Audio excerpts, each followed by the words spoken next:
Welcome back, good people of St. Anne's. Omni Via episode 22. Luke Hellwig, Father Hochhalter. 22 times, Father, I have said, well, hello, good people of St. Anne's.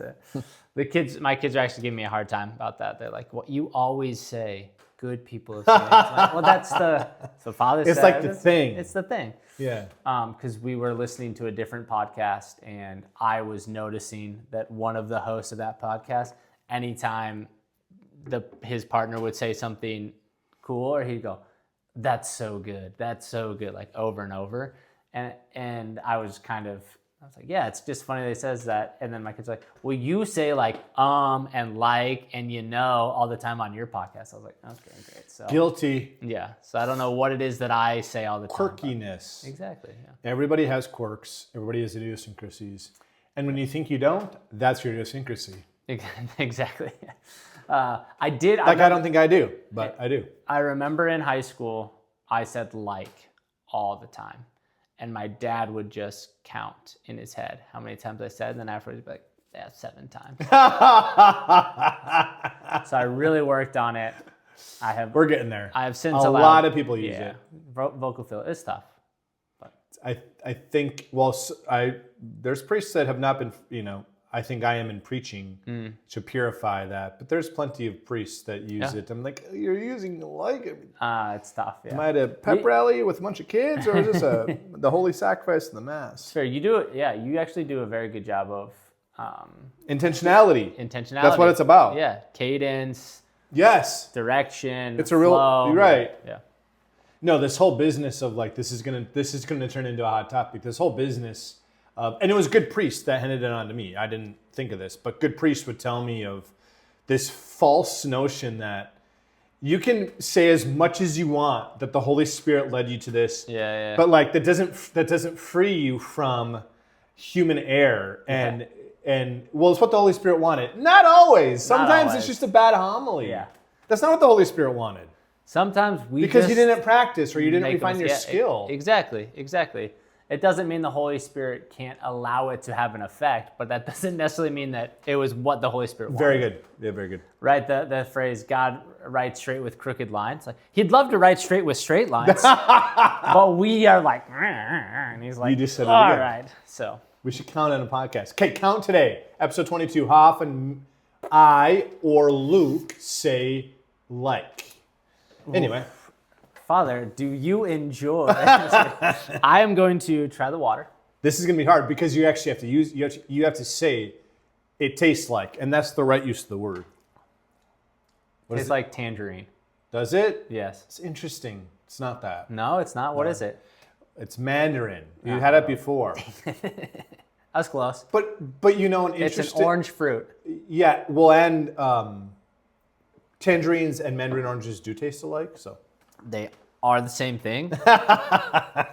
What's the difference? There's a grandma out there. I know that's she's thinking to herself, they're not the same thing. All right, for Ventus today, I have a nice, easy, quick one for you.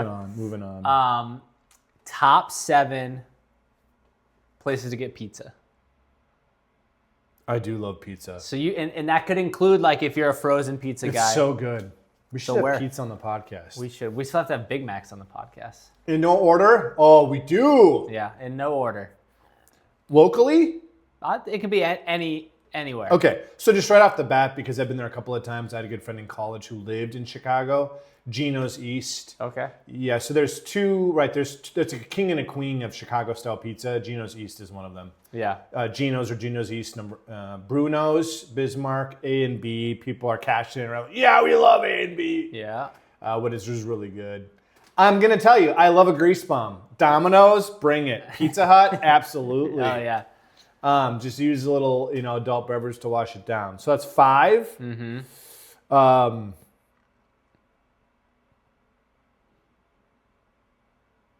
Papa John's. Yeah, like okay, I'm all. You American. like the garlic, the little garlic? Love the garlic. They sell it now in stores. You can use it for anything you want. One more. What's unique? Maybe Bruno's is so good. Oh, of yesteryear of happy memory. Happy Joe's. Have you heard of Happy Joe's? I haven't. No. Happy Joe's Pizza. Okay. Call in. People are like, how do I call in? Yeah. Well, Happy Joe's Pizza. yeah. Well, I was hoping maybe we could try to get Costco to sponsor the podcast because I've mentioned it before, but you didn't say Costco pizza. That's got to be up there. You ever had Costco pizza? No. Oh, it's really good. I'm a hot dog man. I go there and I get my hot dog and my Diet Pepsi. You should try the pizza sometime. Maybe part of the reason I love Costco is because it's $10 for a giant pizza, and it's like $1 for a slice. Is it $1 for a slice? I'm gonna try that next time. Yeah, it's not a lot for a slice. All right. It's hard to beat the price. If you're employed at a higher level and you can make a decision or sway a decision, yes, that if Costco wants to sponsor Omni Via, 701-223-1549. Hello, Father Hochhalter speaking. Yeah, I will wear a Costco article of clothing for every podcast if they want to drop a sponsorship. Easy. Easy. Yeah. I might already... Actually, these shorts are from Costco. Yeah, shorts today. Yeah. I don't know how far down they can see. Trying to maintain dignity, and we have a surfer boy here. It's warm. Who works for Focus. It says right there on my shirt. And leads Bible studies. Okay. All right. Good. Yeah. Good. Okay. One last question. Are you a dip your pizza in ranch? Have we done warm topic yet? No. We'll get there. Yeah. We got plenty of time. No, really. Get that out of there. I'm a big ranch and pizza it's guy. like putting peanut butter on waffles. I'm with you on that one. I don't. I love peanut butter. I love waffles. Don't put them together. What about Nutella on waffles? Sure. Okay. See, so ranch to me is the Nutella of spreadable. Okay, warm topic. So this comes from a comment on our podcast about Thank you for commenting. Keep commenting. Love the engagement. Love the texts. Love the phone calls in. Yep. No, I do not hate trees. I just don't like the one in front of the church, so we cut it down. Father had a personal beef with that tree. Newsflash. Genesis 1. Trees are for us. We're not for the tree. Trees are for us. Trees are for us. Sorry. Okay, so warm topic, which it could be a little hot. Warm in the sense that I think it's a pretty easy answer. Hot in the sense that sweating. People might not like the answer. During COVID, it was allowed and very common to be able to attend Mass by viewing it online. You're so now in 2026, Father, can we watch Mass anymore? No, never. We can watch it, but it does not fulfill our obligation to attend Mass, correct? Correct. Yeah. So daily Mass, sure. If you're like, I wonder how Father Mike's doing in Duluth, Minnesota. But otherwise, butt's got to be in the pew. Yep. Yeah. So you cannot watch Mass online to fulfill your obligation. Never. And so if you're in Hawaii and you can't go to Mass and you're watching Mass, that's not a close substitute. Is it better than watching other things? Sure. But you could say that about everything in life. Right? Just like how peanut butter is better than Nutella. But on waffles, Nutella is better. So it never satisfies the obligation 0 times. And the confusing, it's like the confusing residue of the pandemic. Yeah. But you have to be in Mass. Yep. And so if you're sick, legitimately sick, if you're incapacitated, you can't walk, you're in the ER, it's not sinful because the obligatory drops. Right. So it's very clear in law of the obligation is for those for whom it applies. It doesn't apply for a woman who's in labor. Right. So these things are carved out in the church. Just ask your priest. But no, watching Mass does not substitute. Right. And so again, to that example, if you're in Hawaii and you can't go to Mass, and for your own prayer, you watch Mass to engage on the Sabbath, but you still need to then go to confession because you missed Mass. You do. Yeah. Missing Mass, yeah. Exactly. Yeah. So I think that's just the distinction. It's not just, oh well, I can't make it to Mass, so oh well. It's like no. Now you need to go to confession. Yeah. So if you're doing it freely, right, and you obviously know it's wrong, and it's grave matter, that's a mortal sin. Missing Mass is a mortal sin. And maybe you didn't know it was wrong, but now you do. You're welcome.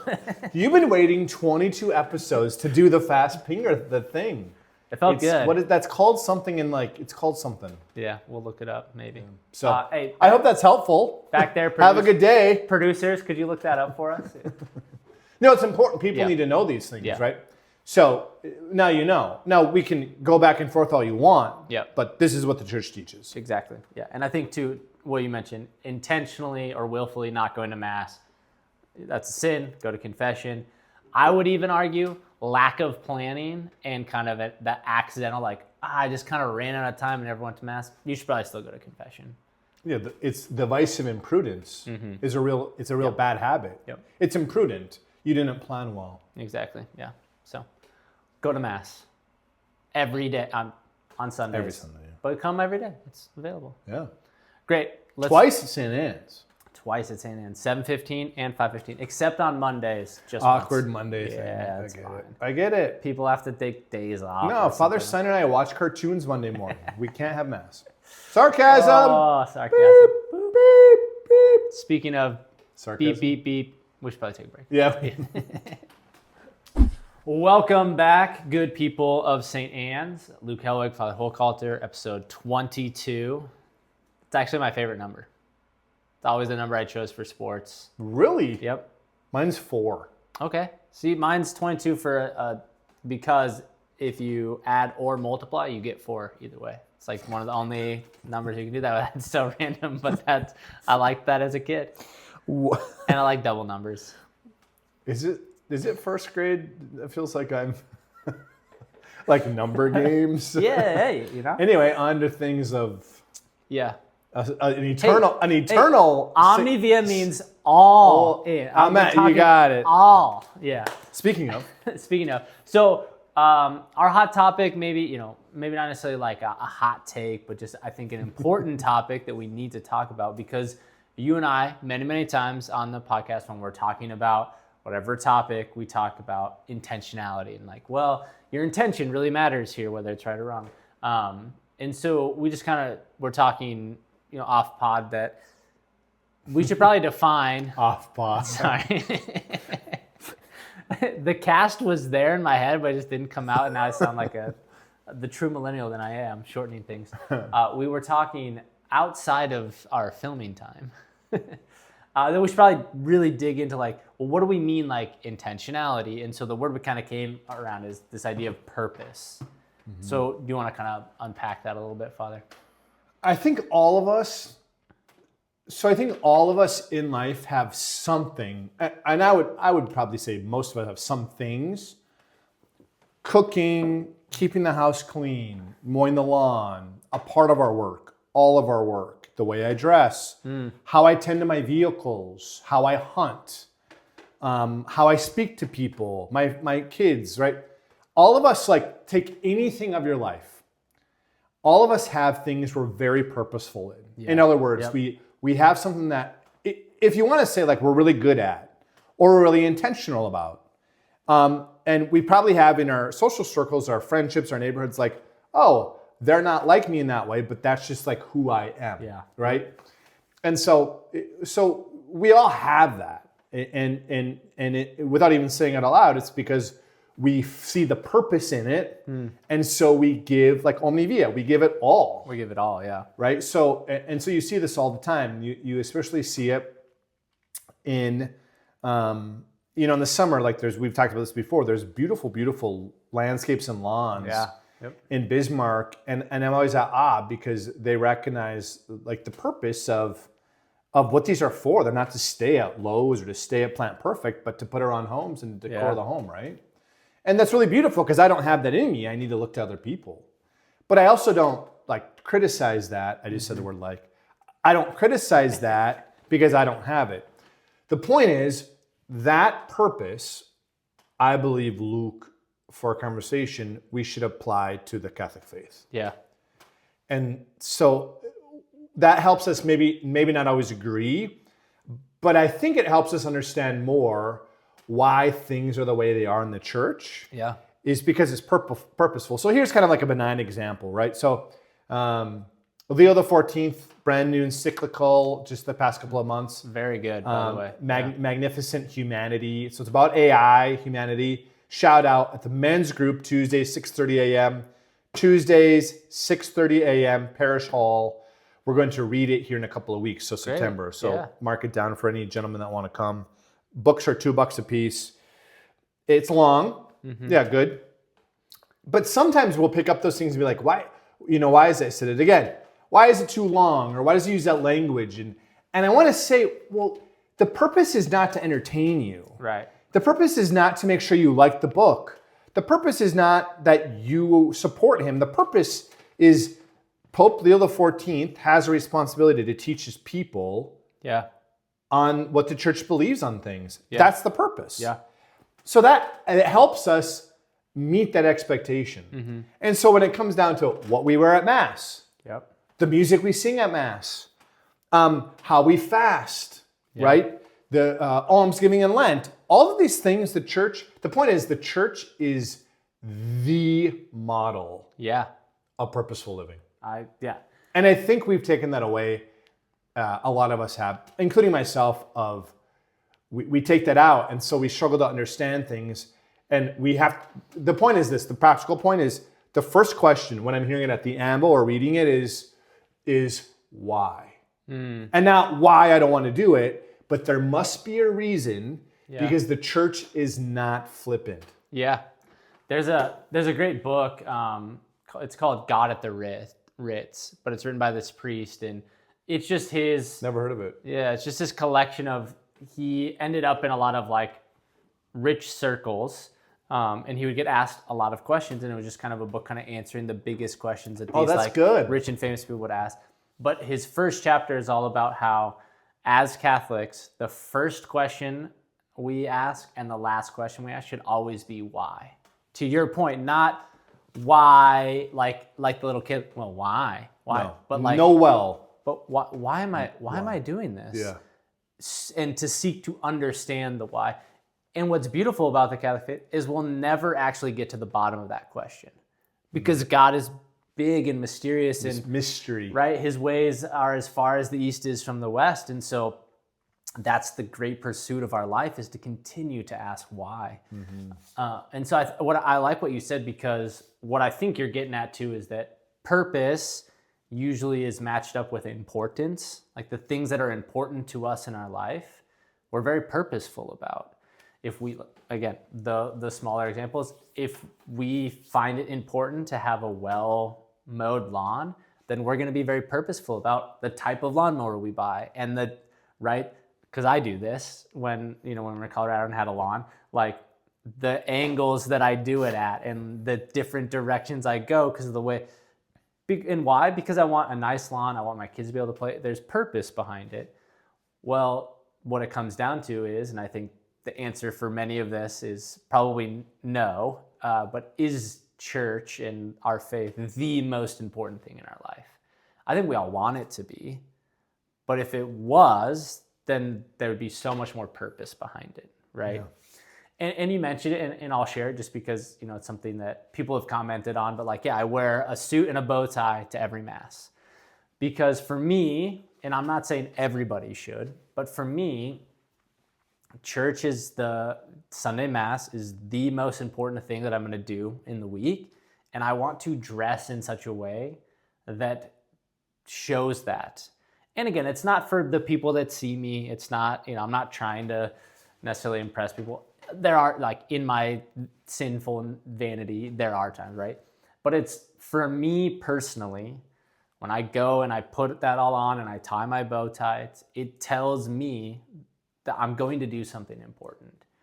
And in a small way, because I know for you have vesting prayers, right? Everything you put on, there's prayers as you vest as a priest. And for me, it's that's my own little way to participate in that, to say, yeah, I'm not just going to brunch or out on a date or anything. I'm going to the eternal feast of the Lord. And I personally want to dress this way for that. And so I think what you're getting at is it's not even necessarily that. Now, there are things within the church where you said it's the church is very clear. This is actually, you should be purposeful about it, and this is how you should be purposeful about it. But I think there are also avenues like what you wear to Mass. There's no hard, fast rules. But when you're getting dressed in the morning, is there purpose behind it? So I think, so we did bring this up a couple weeks ago, and you just said it, and I'm really glad you did, there was wisdom in that, Luke. This idea of there's all sorts of hard and fast, bolded, black and white answers in the church. Plenty of them. But there's also far more gray. Yeah, a lot of gray. And the reason why that is because the church serves 7 billion people. Yeah. Right. So we oftentimes think that I've said this before, my people are the people that come to St. Anne's. No. My people, from the eyes of St. Peter, are everybody that lives, Catholic or not, in this jurisdiction. Right. It's not just those that come to Mass. Now, some may say, but you can only do so much. That's true, but I have to do something, even if it's a rosary, skipping lunch, making sure I'm friendly to my neighbors. I need to do something to show St. Peter I am aware that I'm the pastor of all souls, not just those that show up on Sunday. But I bring that up, Luke, is because I think, good people, that when we do understand the idea of purpose, it helps bring black or white to the gray. Yep, I agree. Yeah. And you don't have to live in anxiety or fear. You don't have to have the Catholic guilt and you don't need to be angry like you need to do this when in fact it's a prudential decision, right? Yeah. That's also not helpful. There's plenty of people in the church. I know them. They're in my circle. You need to do this. And I'm like, no, I don't. That's a prudential decision. Yeah. I can or cannot do that. Right. The church doesn't teach that, right? But purpose helps us understand that. Just as an anecdote, Luke, I think we still have a few moments. Not a few days ago, Father Steiner and I were talking about wedding policies, and he might be tuned in. And we had a great exchange about the number of bridesmaids. Yeah. And so our policy at St. Anne's, like in the handbook written online that we hand it says 6. Yep. Is max. But as I share, it's my second meeting. I share with all of my couples, and that's what I ask first. I say, hey, I've had total messes with 2. Yeah. Right. It's total zoo, chaos. Might as well have dogs in the church. And I've had elegant, beautiful, pious nuptial masses with 10 and 10. Yeah. Is it a lot? Yeah. Is it distracting? Probably. My point is the purpose of that policy is not only to give a clear answer, it's deeper. Yeah. It's to have the conversation. Exactly.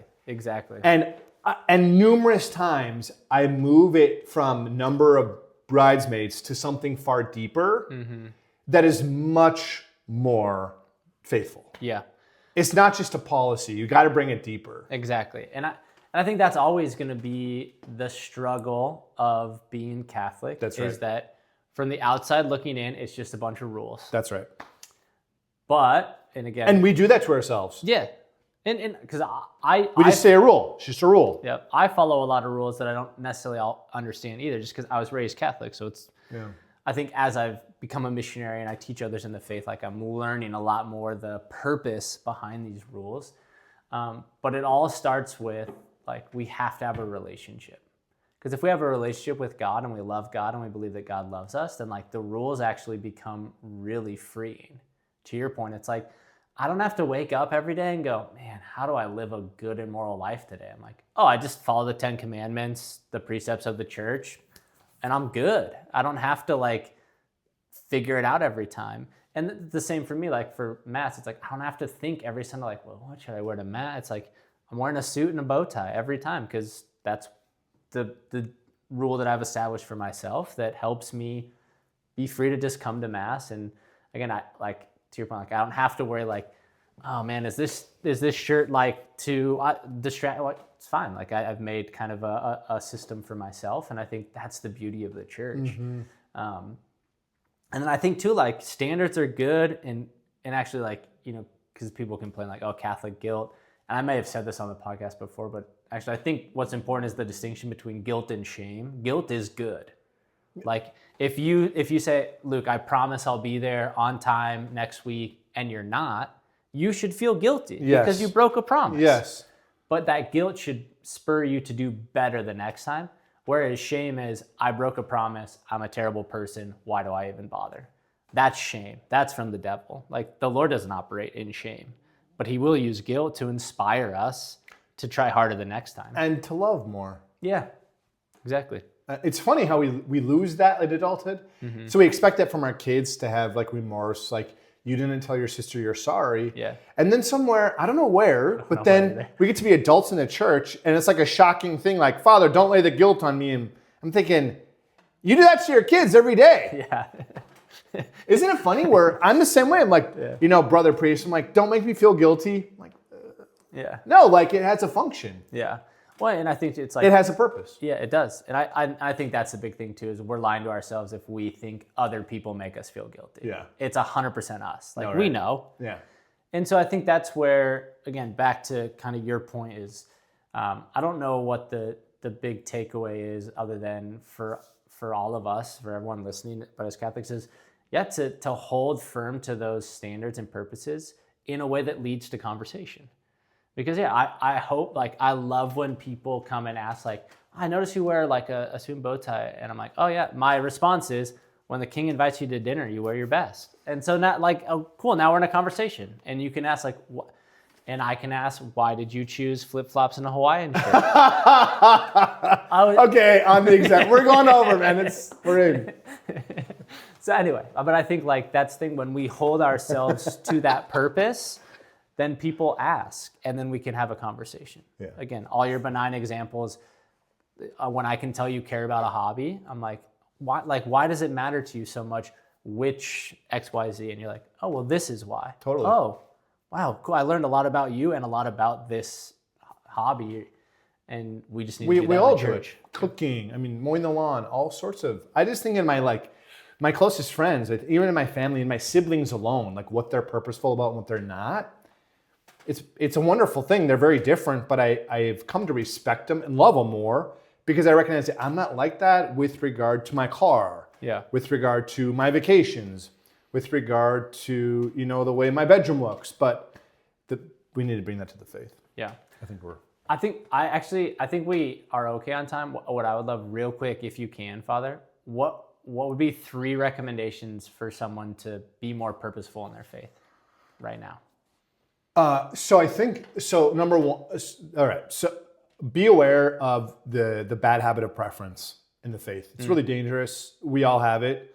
The medievals talked about it a lot. It's kind of like people that are traditional think they're traditional, but they never speak about this idea. And I'm not saying I am, but the sin of preference has really gone by the wayside. Yeah. So, and there's a lot of that in both kind of camps, right? The progressive camp and the traditional bent is they're operating from what they want rather than what the church is. Yep. And to be able to work in that well, as the church always has. Yeah. So examine your own preferences and ask if they're the Lord's or yours. That's right. Yep. That's exactly right. Yep.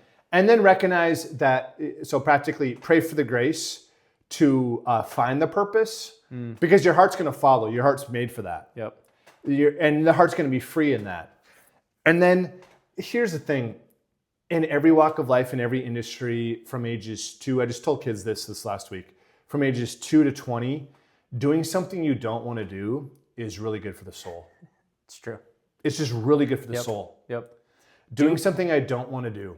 Yeah. So we need to tear down a little bit of this, I don't want this in the faith, because it's not helping spreading Jesus. So I hope that's practical enough. Yeah. They're kind of mental habits. Yeah.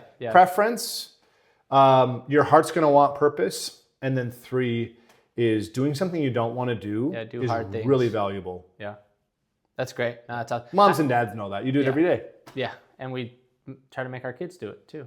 I think throwback to our last week podcast, dude, the one other thing I would say is just be more intentional about reading ecclesial things. Read the Bible, read the catechism, read encyclicals, read if you really want to get crazy, pick up the general instructions of the Roman Missal and read through that. You'll learn a lot about the Mass, actually. And what we should be doing at the Mass, yes. Great. Examination. We are way over. Oh, I forgot about the examination. I was like, we got plenty of time, but I forgot about the examination. That's my fault. Sorry. Everyone. Stay tuned. Long. Hour off. Yeah. Okay. Minute 55 of the podcast. Here we go. We'll go through it quick. 3, 2, 1. Father, what is one of your favorite board games and why? Monopoly, because it helps you think and feel well. What was the best family vacation you ever took? Family vacation you ever took? There's been a lot of them. Okay. I would say this. We must have been in high school. My mom, dad, and I, and me and my brother, the 4 of us, not my sister, went to Winnipeg because my parents they went on their anniversary, their honeymoon up there, and so it was just a really wholesome trip. We drove up there from Dickinson.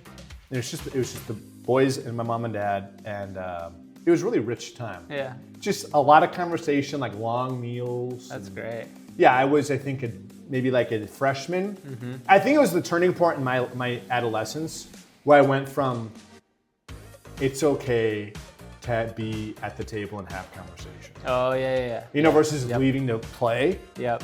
And that was a turning point for me of finding validity or like merit in, no, like I like talking about adult things. Yeah, that's cool. Have you ever faked an illness to get out of plans? Yes. What does a typical lunch look like for you? A typical one, either leftovers or I like to air fry chicken. Okay. Strips, nuggets, breaded, unbreaded. Great. What is something that your friends would consider so you? That's so Father Hochhalter. Pickle juice and a beer. Okay, there we go. What age do you wish you could permanently be? 40. Okay. What is one of the most beautiful sights in nature you've ever experienced? The Black Hills of South Dakota. Just really incredible. Driving through the Black Hills. Yeah. They go from green to dark green to black to gray. All the rock. It's just so beautiful. Amazing. If you could delete one song from existence, what would it be? Just gone. Never have to hear it again. There's a few of them. What song do I hate? There's a lot of them. I would get rid of Dynamite by BTS. Okay. I was hoping for like a church hymn that you would just pluck and people would get maybe a little offended, but sorry. What could you give a 45-minute presentation about on the spot without any preparation? How to hurdle properly Ooh. in the sport of track and field. Wow. All right, last one. If you ruled the world and could make one law that everyone had to follow, what would it be? At a dinner table, you can have one conversation. We've talked about this, yeah. That's great. Okay, well, now that we are officially overtime, I tried to tell you that we were going to be overtime, Father, but you wouldn't listen. I hope that, I hope you guys enjoyed that. Again, find purpose, strive for it, and you'll make yourself a better Catholic, and I think probably more people will want to be Catholic if we're more purposeful. Oh, for sure. So, yeah. Until next time, God bless. Well, probably, so did you work on 13?